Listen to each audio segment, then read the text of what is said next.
It's time for the Splash Live from Civic Center TV, featuring stories from and about people like you in the greater West Bloomfield area. Simulcast on cable, 89.3 Lakes FM, social media, and the web. Now live from Green Media Center on Walnut Lake Road, it's the Splash Live. Live, local, social, it's the Splash Live on Civic Center TV and 89.3 Lakes FM. I'm your host, Tyler Keefe, joined as always by Kevin McIntosh. Kevin, good to be back with you after a few days of having you fly solo here at the big desk. Man, trying not to take it for granted, but great to be back though, Tyler. Another day, another opportunity to talk to the community. Let's get to it. Yeah, and get into a little bit of what the community has been up to lately. It was a busy weekend again here in greater West Bloomfield. As we start to round out the summer, people are finding new activities to do outside in our community and even some new activities indoors as they get ready for the cooler seasons coming ahead. And of course, pickleball is all the rage across America and around the world, and it's becoming an even bigger thing here in the greater West Bloomfield area. Our reporter Jake Schaff has more. It's becoming one of the fastest growing sports in the entire world. And just recently, the fun and excitement of pickleball made its way right here to West Bloomfield. Right off of Orchard Lake Road, Pickle Rage in West Bloomfield offers an incredible indoor facility, allowing everyone in the community the chance to try the sport out for themselves all year round. And with so many members of the community out here today, let's go take a look and see what's all the rage with Pickle Rage. So it's our grand opening. We opened up on July 18th for a soft opening run. Went really successful. The community came out in droves. This is more of a grand opening, open house, so people that didn't come see it can come check it out now. We have assorted things going on. We'll set up the ball machine. We've got two of our pros and our program director giving the 101 clinics. It's been all the talk and trying to get it open, and now to finally just have it up and running, it's a huge weight, and we're blessed to be here. This is a strong pickleball community, and this is why we chose this location over several others. The community's been fantastic. They're super excited about it. Yeah, I think this facility is great. The floor, they put a lot of detail into every piece of the court. I like that they have it gated so the balls don't interfere a lot with another court. I think this is a great location. There's a lot of restaurants nearby, so with friendships, you kind of play and then you go eat. So I think this is a great idea and a great location. Yeah, no, it was really energetic. A lot of people turned out. Music was good. People were really friendly at the counter. And we got some good games with a couple people that worked here at 5-0 levels, so it was good games. Yeah, I would say they let you demo some paddles. I just bought the new Rula paddle. Comes in today, so I didn't have mine. So I got to demo one of their paddles. And like you said, we played a couple pros here. They're pretty good. They showed us some tricks that we didn't know yet. So, Do you think Pickle Rage is going to help provide something that's been missing from the West Bloomfield community? I think it elevates the indoor game here. There are some facilities who have done a remarkable job with bringing this outdoor sport indoors. We've just kind of elevated. We essentially brought the outside inside. All of our courts are outdoor Cushion X courts, same courts that played the U.S. Open on. The lighting in here mimics the lighting that you would find outside.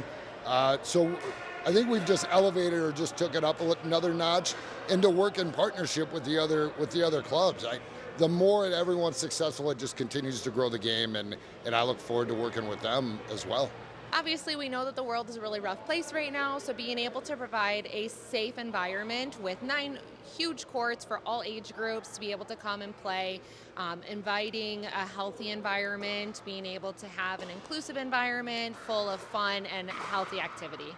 Once people get acclimated to playing indoors and they see the difference of our club versus some of the other ones that are provided, that this will become their primary, even in the nicer months with weather, and outside will become a secondary, because it's just we've removed all the variables from it. Weather, rain, too much sun, heat, humidity. An abundance of players coming to play an open play with maybe only 1 or 2 courts available. This allows convenience and allows you to get your games in and get your work in, when you'd like. I think it's safe to say Pickle Rage's grand opening is off to an incredible start.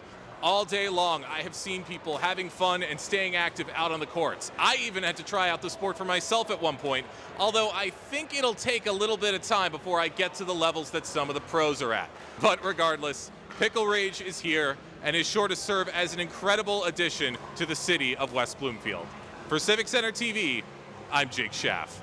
Glad to have Pickle Rage here in West Bloomfield Township, of course, on Orchard Lake Road in the Gateway Center, just a little bit north of Northwestern Highway. Here's some more pictures on your screen on civiccentertv.com, as you saw in that package as well. A beautiful facility in the former Steinmart location, plenty of courts, and really looks like a great environment, Kevin, for people to play pickleball, to explore this sport that is growing across our local area, across the region, the country, and around the world. Yeah. Seems like he got off to a great start. Great energy. A lot of pickleball enthusiasts were there, and they had a chance to play with some people who are professionals at the sport too. So it was a great way to kind of kick it off, and great story to see also, Tyler. And it's in demand. I mean, people want to go and play pickleball in our community. It's why West Bloomfield Parks added pickleball courts to Drake Sports Park. It's why Sylvan Lake and their Parks and Recreation Committee put in an effort to add pickleball courts to their tennis courts the community center, so that their residents have access to these sorts of courts around our community and can play this game that they love with a little bit less of the improvisation involved in it. And what's even better, I think, here in this situation is to have that so close to all four of our communities, with this being in West Bloomfield, and it's a place people can go to continue to explore this game and this social activity all throughout the year when they can't get outside of those courts later on in the fall, and of course throughout the winter, and even those early parts of the spring where the weather is still kind of back and forth. A great opportunity there in West Bloomfield. Across town in Keego Harbor, artists made their way out into the heart of the lakes, once again painting the bollards at one of their parks in Keego Harbor. This time it was Hester Court Park that was the place to be to decorate a little bit of the community. Keego Harbor Parks and Rec brought the supplies, and people of Keego brought their creativity and their color to this park. They decorated all these different posts. You're seeing some of them there. Here's one on your screen on civiccentertv.com with the city slogan, Heart of the Lakes, decorating Hester Court Park, and so many others.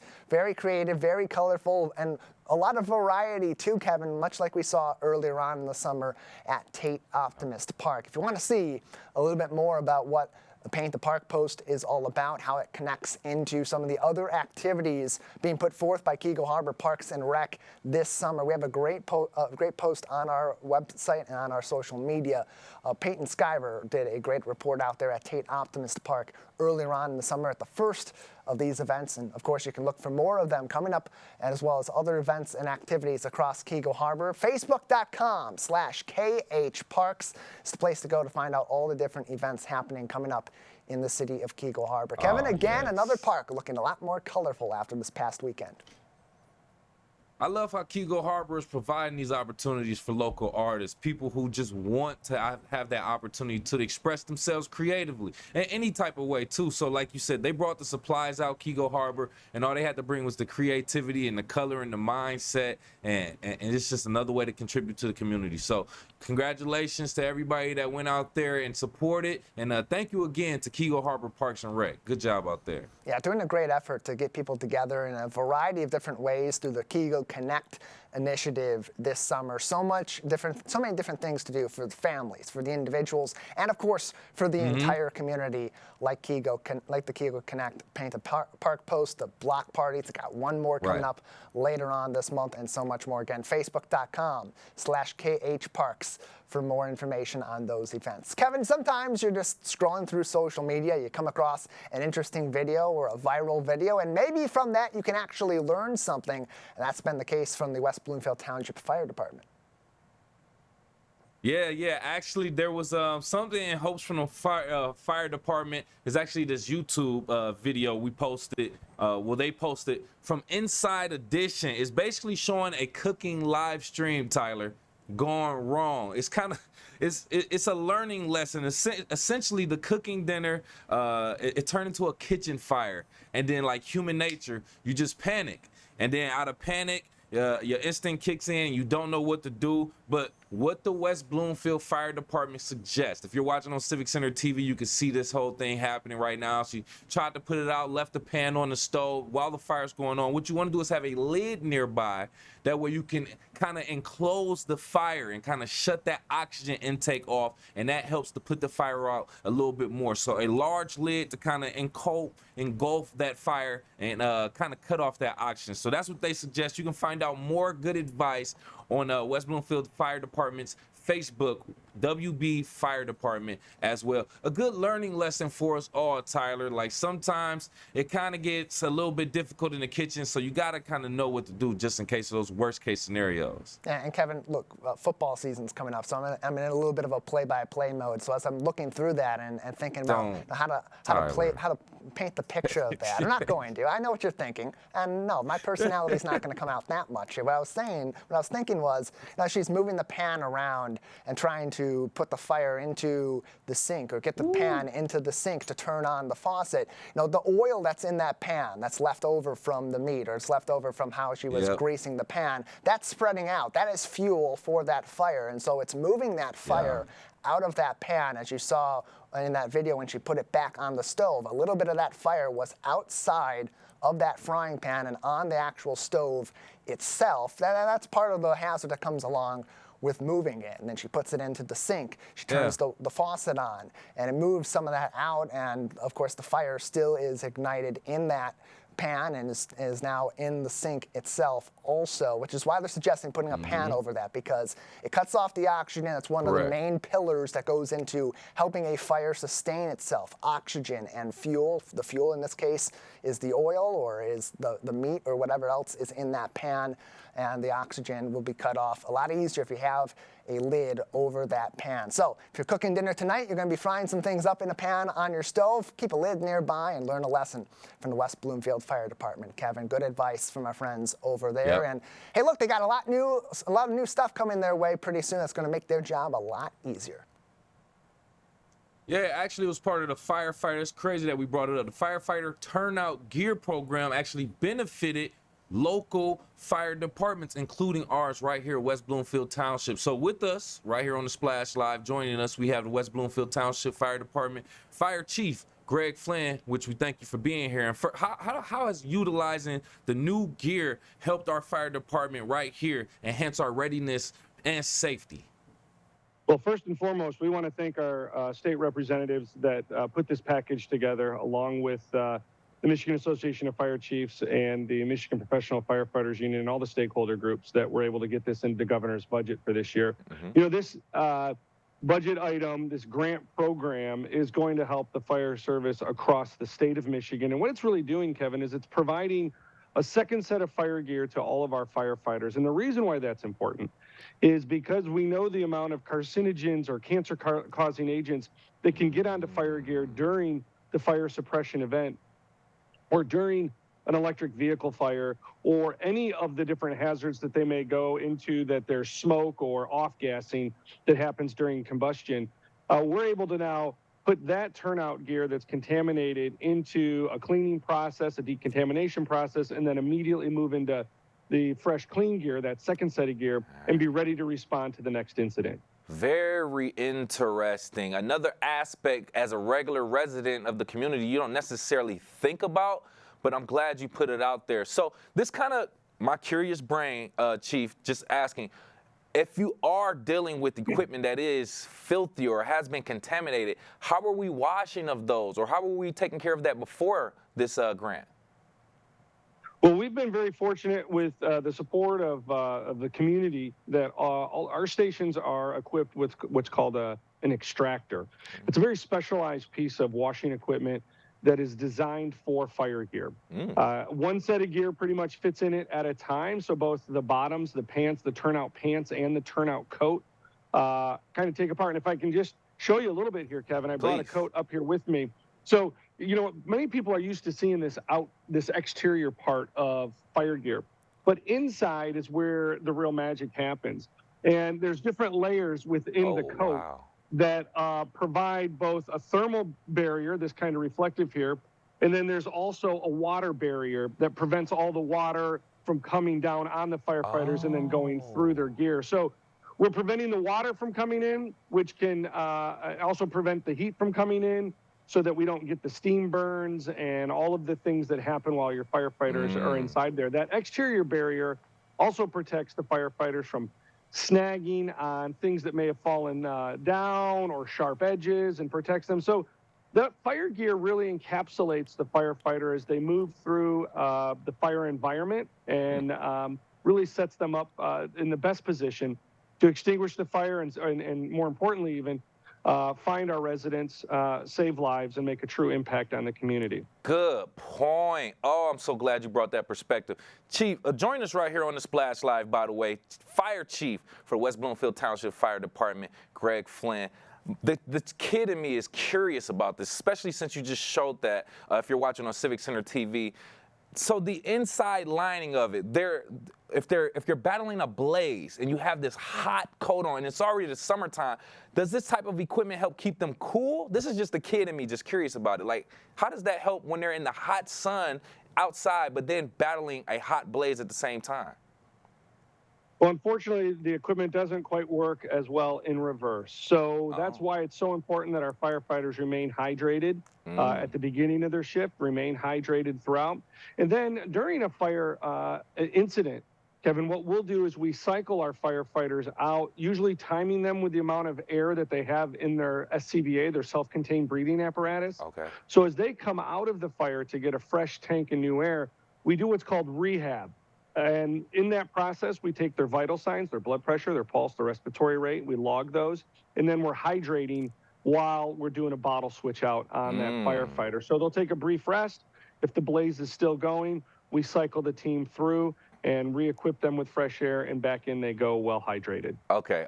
Thank you for answering that. Like I said, that should have been off the record. I should have just came up there and just talked to you personally, but I was curious about it, but thank you for explaining that. So I want to kind of get back into this situation.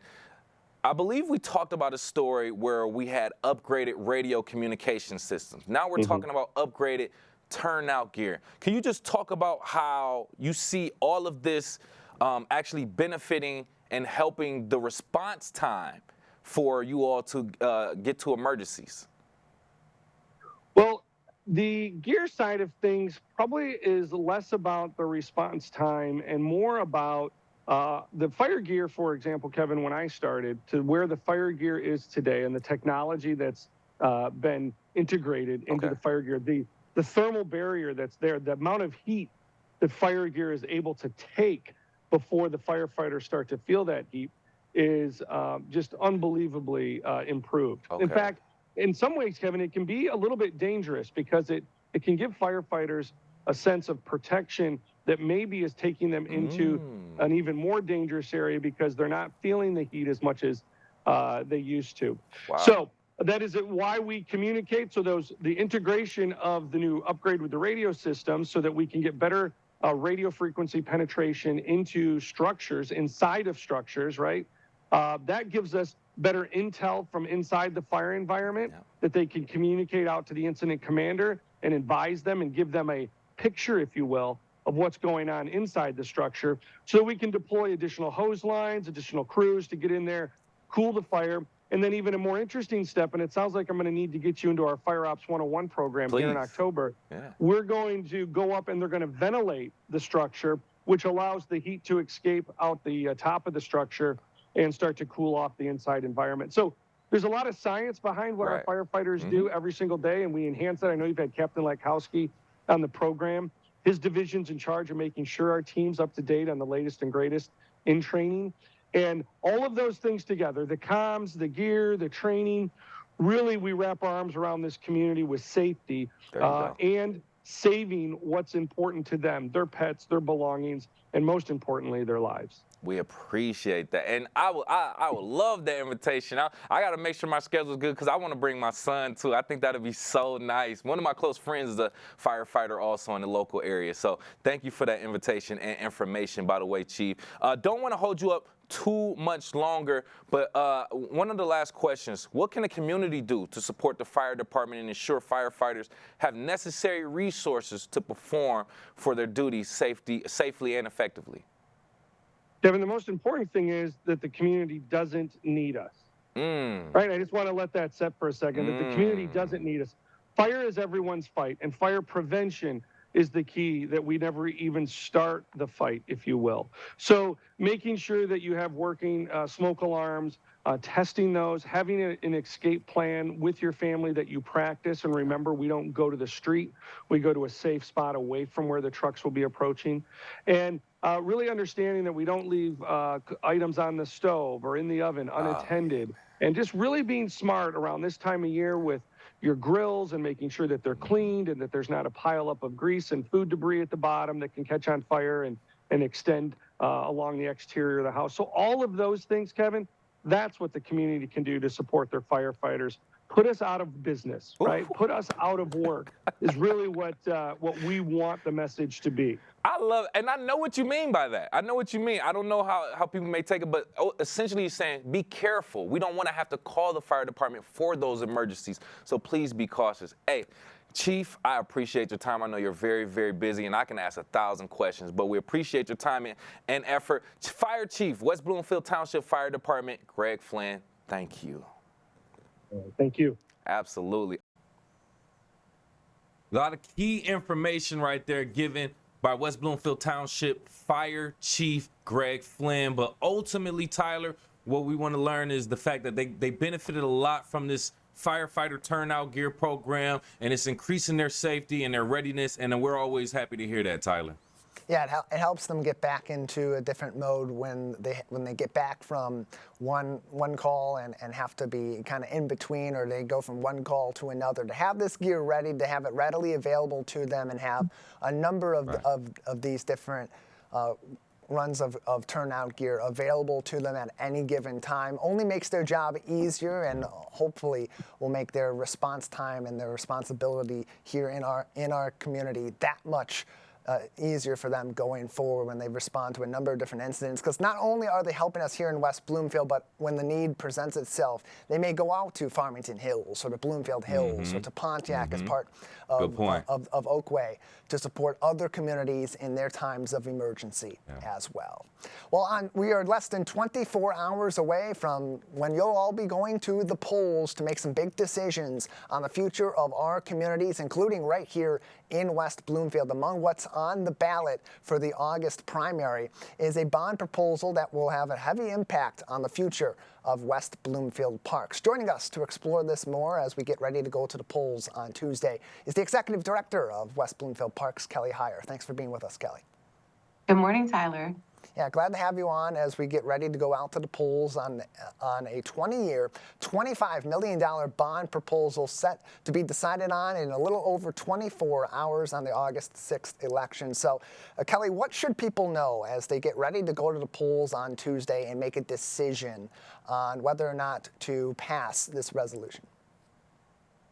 Well, Tyler, thanks for that question, because we put a lot of time into this proposal, researching, hearing survey results, and talking to staff, talking to instructors, talking to advisory committees, other department heads, to really put a plan before the voters that is conservative, that will last 20 years, and will take us into the next, to the future of what West Bloomfield needs as far as their leisure services. And so at this time, as we look toward the proposed future of these services and these facilities, taking an overview and outlook of what facilities and services are currently available. People love their parks here in West Bloomfield Township, and they really do appreciate the programs through West Bloomfield Park. So take us through the state of the current situation in your organization and why this is necessary given the status that we have of these programs at this time.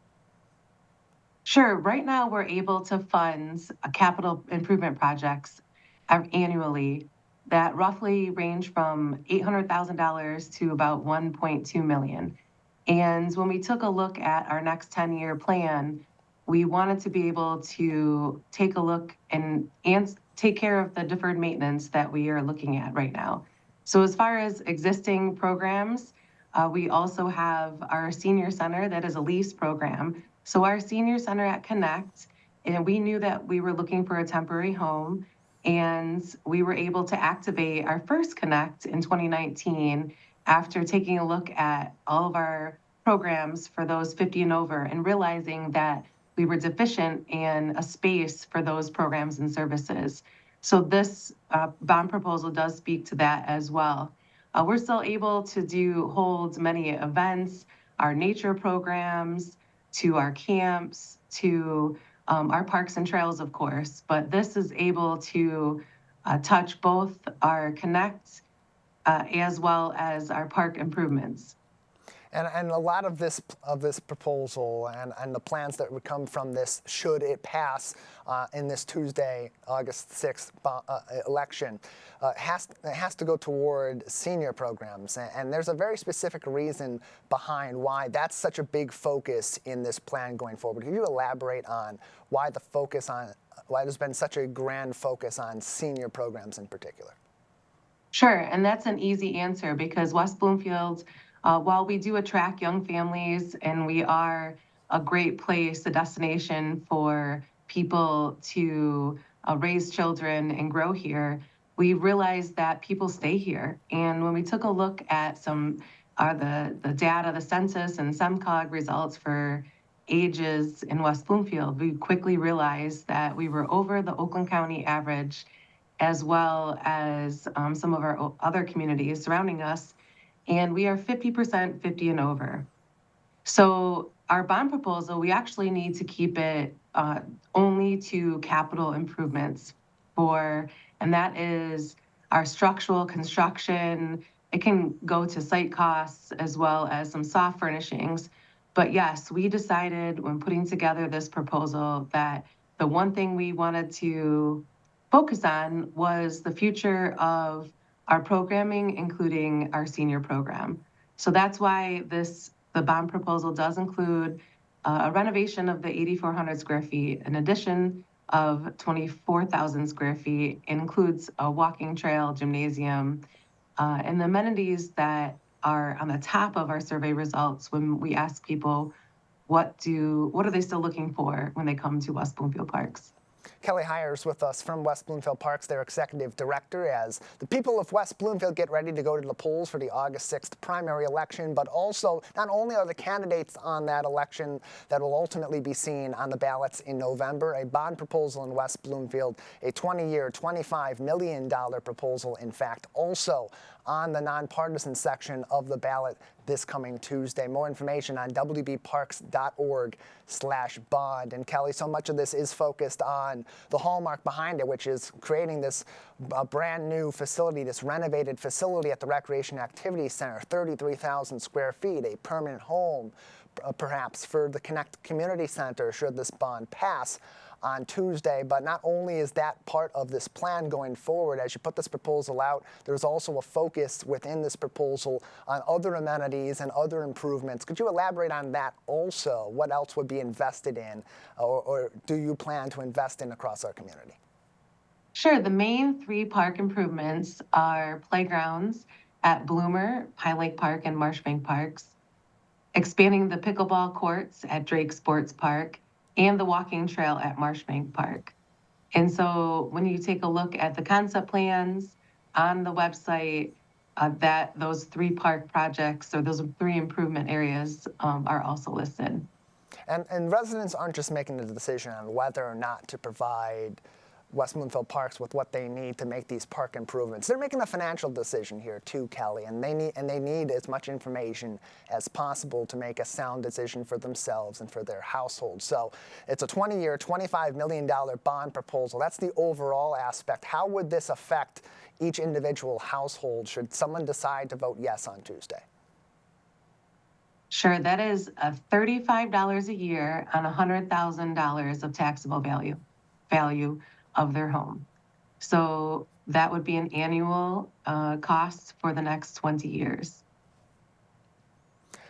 More information again on wbparks.org/bond. You can also find some helpful information on their social media as well. Facebook at WB Parks. Kelly Hire is with us, the executive director of West Bloomfield Parks, as they have a busy 24 hours ahead and as they get to the finish line as we head toward the August 6th primary election, which features a 20-year, $25 million bond proposal for a new facility at the West Bloomfield Parks Recreation Activity Center and parks improvements across the community. Kelly, there are two situations here. There's one where this passes on Tuesday and these improvements go into from a proposal to a plan. There's another where this doesn't pass on Tuesday. What would be the scenario if this doesn't pass? Does that change anything with our current parks outlet? We've discussed and came up with a plan B if it does not pass. And what we'll do is take another look at survey results and go back to the concept planning and figure out where we can do something different and adjust the concept plan and adjust the proposal for our voters. And ultimately, it's going to come down to the voters on Tuesday making that decision. It's a West Bloomfield Township decision about something that's going to uniquely affect West Bloomfield, perhaps for years to come. Kelly, any more information you want to give us on where people can get what they need to make a sound decision one way or the other when they go to the polls on Tuesday? We're happy to talk to any residents, but our website is pretty robust with a frequently asked questions section. And they can go back. We've been to several public meetings, at the public comments, to lots of presentations at the nonprofit groups. Anybody who's asked us to do a meeting. So there's still time. Please reach out to us. We're here all day. You can reach us by going to our staff contact page or info@wbparks.org.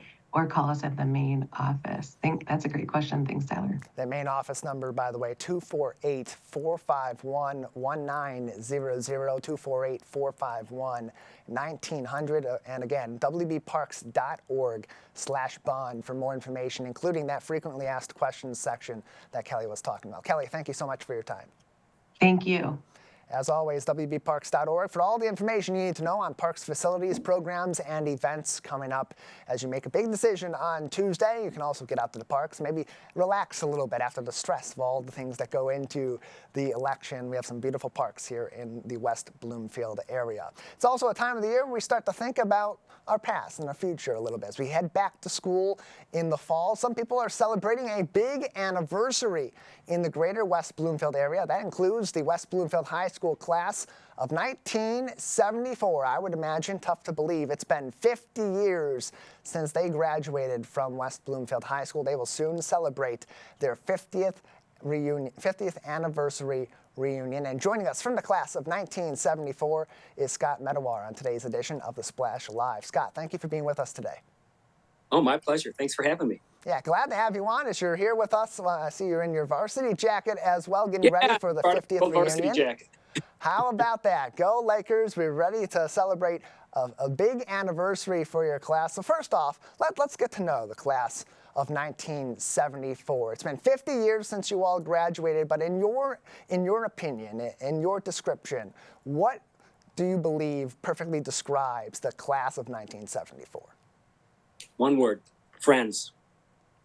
I mean, boy, we got together 5 years ago, about 70 or 80 of us, and can tell you it was just wonderful. All the good times, the memories, just be able to chat and catch up. It's hard to describe, but the word friends just pops off the page, and with a lot of love between us. And it's great, even people we haven't seen for about 50 years. So. Yeah, and that's tough to maintain. My graduating class just celebrated its 10th reunion during the Thanksgiving season in 2023. And to keep people connected for that long is a challenge. But for 50 years, for you to come in here today and say the one-word description of the class of 74 is friends. Why do you believe that's the case? I was a little nervous at our 45th, kind of thinking, I haven't seen these people in a long time.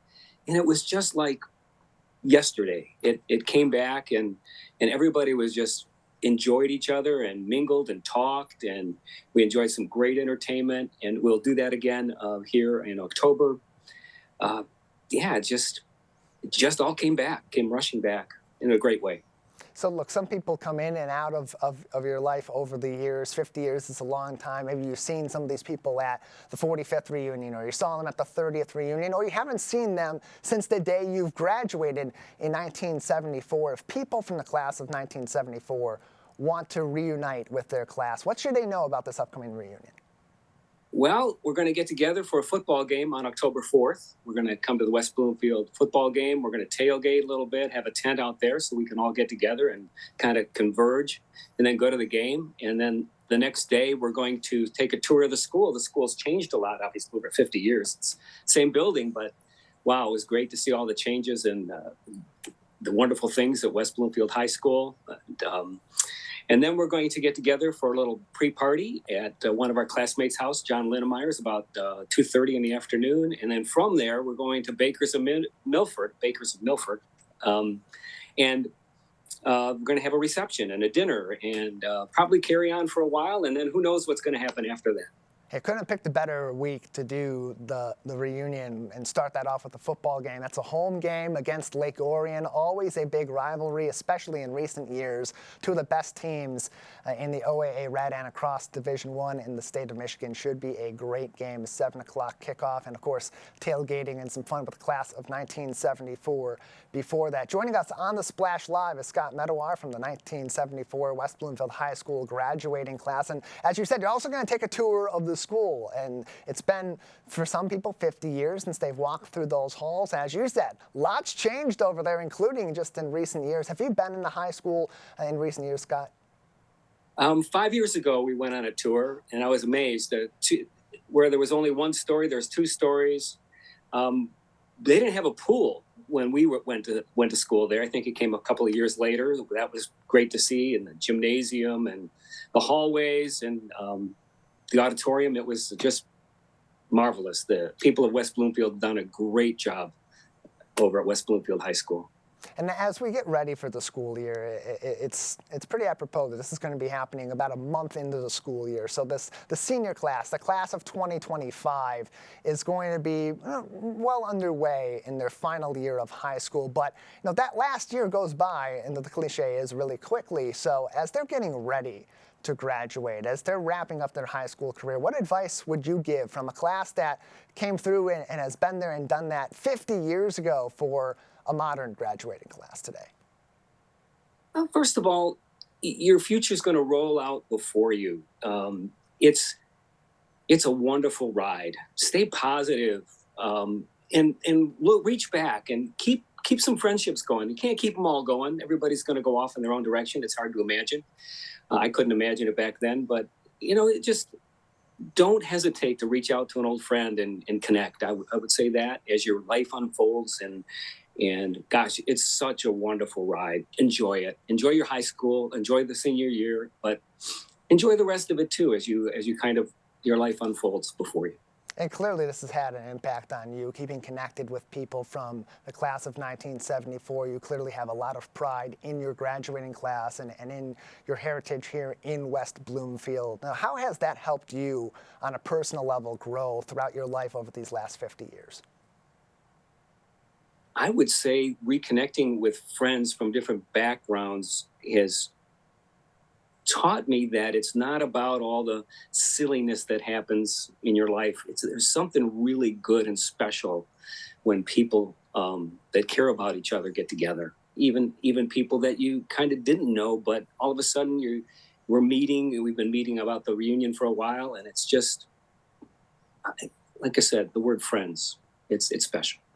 And so lastly, Scott, for those that may be hesitant, maybe they aren't sure if maybe this isn't for me. Maybe do I really need to come out here and reconvene with people I haven't seen in all these years? What's your last pitch to them to come on out on October 4th through the 6th and join the class of 74 for their 50th reunion?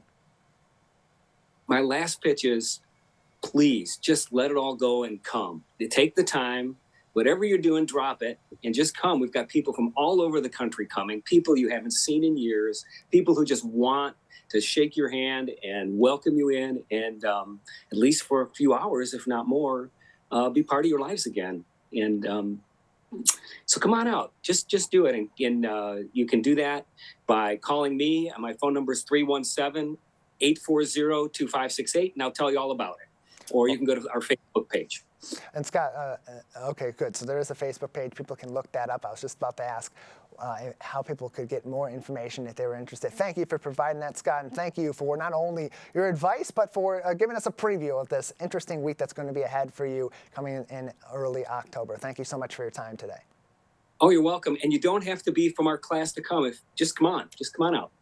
Everybody invited. You described the class of 1974 with one word, that being friends. And of course, when you have a group of friends, always good to have a few more in there as well, so people can join from other classes and get to know the class of 1974. Again, that's going to be October 4th through the 6th. It begins on Friday night. We'll enjoy a football game out at West Bloomfield High School. A tour of the high school will happen on Saturday, and then a pre-party and a party on Saturday afternoon and evening with some Sunday activities throughout the community as well. Should be a fun weekend for that class of 1974, Kevin. In the meantime, here close to home, we have some big changes happening in our schools, a little bit younger on the side than the high school class. Elementary is getting a little shaken up as we head into this fall season and head toward the future of the West Bloomfield School District. Big transitions going on with the West Bloomfield School District. Elementary school specifically, not only with one closing, but with one making a huge transition. Sheiko Elementary actually undergoing some relocation to the Abbott building for 2 years while the new building is being constructed. And with us right here on the Splash Live from Sheiko Elementary School, we have Principal Blaine McDowell joining us on the Splash. Thank you so much for being here, Principal. Thank you for having me. I'm so excited to be here. So as we're talking about big transitions and a lot of things going on, a lot of moving parts, from your perspective as a principal, how do you feel like this entire transition is going to affect your students and staff at Sheiko Elementary? Well, I am super excited about this transition. You know, I've been in West Bloomfield for 28 years, and when I first started, we were K-5 buildings. So it is something I do really believe in. You know, things change and you make those changes. But some of the huge benefits of K-5 buildings include, you know, being able to do book buddies. And there's really something special about being a fifth grade safety and really helping little kids, as opposed to our fifth graders do help our building when we were 3-5 buildings. But it's really nice to be able to build those qualities of empathy and understanding with our older students, helping our younger students. And that is happens with book buddies too. We have older students paired with younger students to build their reading skills and really build relationships in the building. So I think there's huge advantages to being a K-5 building. I also love that we get to know families for their whole elementary school life. That's really important too. Nice. No, I get that too. And I was a safety in like the 5th grade, so I remember that importance of feeling like I'm a role model for somebody. Definitely. Like I'm doing certain things. Yeah, and you instill that no matter young age, leadership. So I completely understand. That's a great way to look at it. So how do you what type of things are being prepared in order to make this temporary transition to Abbott? Definitely. So this really has been ongoing. We've done lots of transition activities all throughout last year. The students had the opportunity to go to their new school. We also did a separate day where we called it our Principals Roadshow, and all 4 elementary principals went to all of the buildings so that no matter where the students were going, they would know who their principal was. Then they had an opportunity to go to their new building. So they actually got on the school bus of wherever they were, and we had an assembly for them. We also had 2 different parent meetings. So parents got a few different opportunities to see the school and meet the staff. And then we are following that up with our popsicles with the principals, another opportunity for students, which across the district at all 4 elementary schools is going to be Wednesday, August 21st from 4 to 6 p.m. So that will be a chance to meet with nutrition, to meet with transportation, to get a West Bloomfield library card if they haven't done that yet. And then, of course, lots of our teachers will be there to meet students. And I will have National Honor Society students there from the high school to show the students, not go in classrooms yet, but just tour the building so that they know where their specials classes will be, like art, gym, music, and going to the eye center. So that will be another fun opportunity to make that transition as smooth as possible. There you go. There you go. And joining me right here live on The Splash from Sheiko Elementary School, Principal Blaine McDowell, talking about the renovations and the changes being made across West Bloomfield School District, but affecting Sheiko Elementary School staff and students. Now, how does this transition, this temporary transition, affect the day-to-day operations, the everyday schedules and things that the students will be going through, and the staff as well? Well, the great news about that is that the schedule will be very similar to what students have experienced in the past, no matter where they've gone to school in West Bloomfield, or maybe if they're joining us new to West Bloomfield this year, though the day-to-day really will be very much the same. What's really important to know is for Sheiko is that we are at that old Abbott location at 3380 Orchard Lake Road. So for the next 2 years, the location at 4500 Walnut Lake Road will start to undergo big changes. And so for the next 2 years, families will see the demolition of the old building and the construction of the brand new state-of-the-art building that will open August of 2026. Nice. Okay, so here's an important question, right? From your perspective as principal, what type of feedback have you gotten from parents or the community in regarding this restructuring? Like, what type of feedback have you gotten so far? Well, I couldn't be more thankful for our families. We have the best families. So they have been extremely supportive, and they are really excited about the new school, especially. They're very thankful that the district was so accommodating to accommodate those requests based on where people live. We honored as many requests for the schools that parents wanted in this transition process. And they have been great. They've asked great questions. They've sent great emails, and that would be what I would really recommend. If they have questions, it's much better to send me an email. I answer emails just as quick as I can. And I'm happy to give that information, happy to call parents, happy to give parents tours, even before popsicles with the principal. I would do anything and everything to make this transition as smooth as possible. Absolutely. And we appreciate that too. With us right now, Principal of Sheiko Elementary School, Ms. Blaine McDowell, just talking about the transition and renovations going on within the West Bloomfield School District, but also affecting Sheiko Elementary School staff and students.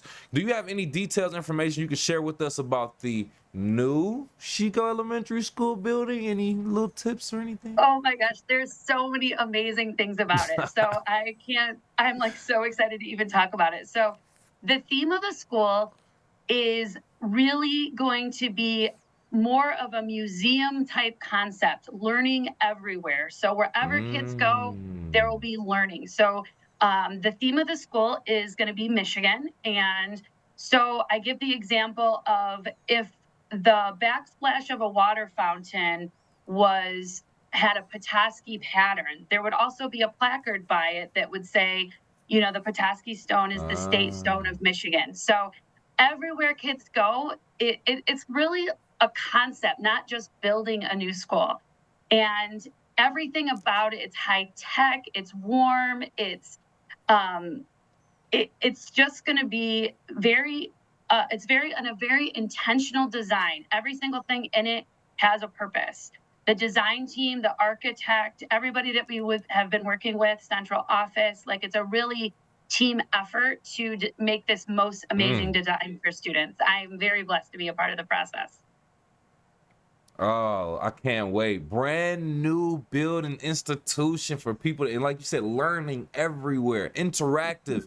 I can't wait for it either. And we love that you kept us updated. One last thing, I guess, before we let you go, any additional information, or how is the school district keeping the community informed on things, and how can they find out information? Definitely. So the best way is to keep an eye on our website. Definitely read the Some More newsletter that I send every other Friday till school starts, and then every Friday once school starts. That has all the information that people will need. And with any questions, just feel free to reach out. I'm happy to call, like I said, email back, give a tour, welcome families in. Yes. Anything I can do to help them feel good is definitely my goal. And we appreciate that too. Thank you so much for being so open and honest about it and joining us right here on the Splash Live. Sheiko Elementary School Principal Blaine McDowell. We appreciate your time. Thank you so much. It was great to be here. Oh, absolutely. Tyler, great example of us talking to community leaders right here in our community and talking about the changes that are going to happen, the perspective from the staff and the students, as well as what we're expecting with this new building and institution right here at West Bloomfield School District.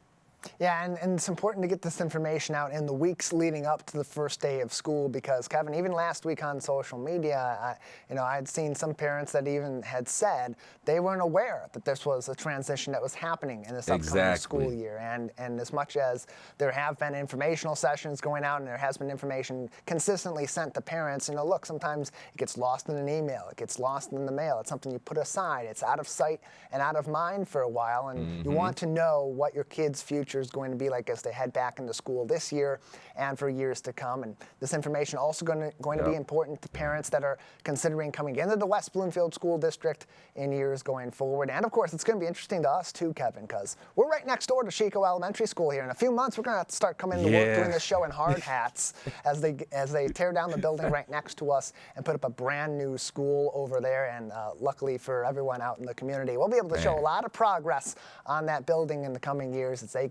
they get all built up over there for the future of Sheiko Elementary School. Really interesting stuff there, Kevin. Thank you for that. Plenty more coming up on the Splash Live. We'll take a break on the other side. More information you need to know as you head back into school in the fall. Some opportunities coming up in our schools and some fun events ahead in Greater West Bloomfield as well. Live, local, social. It's the Splash Live on Civic Center TV and 89.3 Lakes FM.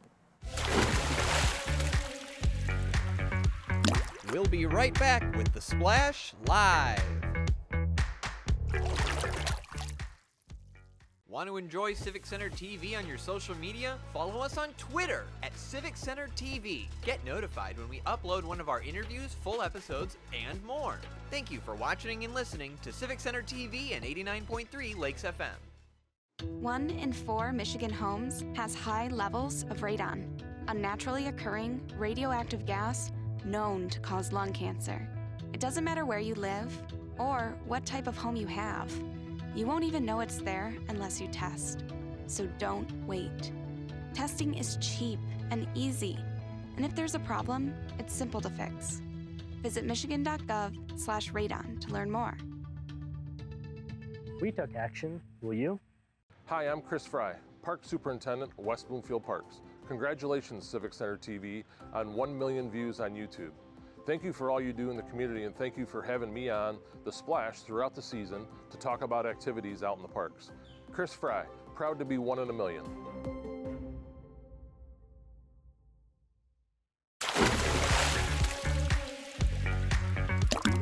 And now, back to the Splash Live.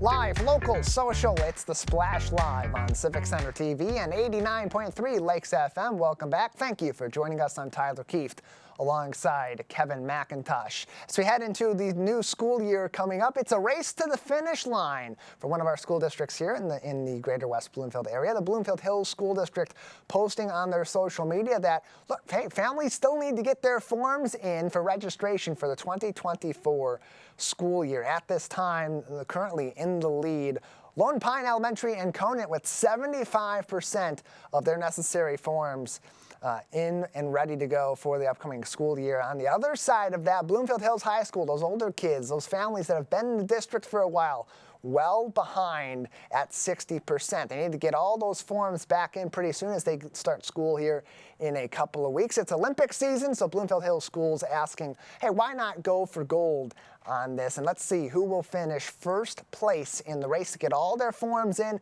and be 100% ready for the school year ahead. Find out who will win and get those forms in bloomfield.org and learn more about updates you need to know as you head back into the Bloomfield Hills School District this fall on Facebook at BH Schools. Kevin, a really interesting way to get people engaged in the community in the Bloomfield Hills School District, one of our several here in the Greater West Bloomfield area, to get those necessary necessary for them. And look, it's tedious. It takes time out of your busy schedule with work and managing the kids and their schedules over the summer. Still very busy even at this point, but really important. It helps these schools get ready as they go back to school in the fall. No, good point. Let me tell you something, man. That was something that me and my mom, my parents used to kind of, we used to bump heads on that because filling out paperwork was so tedious. It was annoying, but it was necessary. I get it. So let's go ahead and get it out the way. That way we don't have to worry about it. They're not asking to draw blood. Just fill out the paperwork, turn it in, and get it out the way. So let's make it. Let's have fun with it and make a race and get to first place. I understand that, Tyler. Yeah, Bloomfield Hills Schools got to pick that up. My elementary school, Lone Pine, in the lead, 75% tied there with Conan. So that's at least some good news on that front. Kevin, if people want to get involved in our schools and want to be on the other side of things as a teacher, a great opportunity ahead at the very beginning at the preschool level.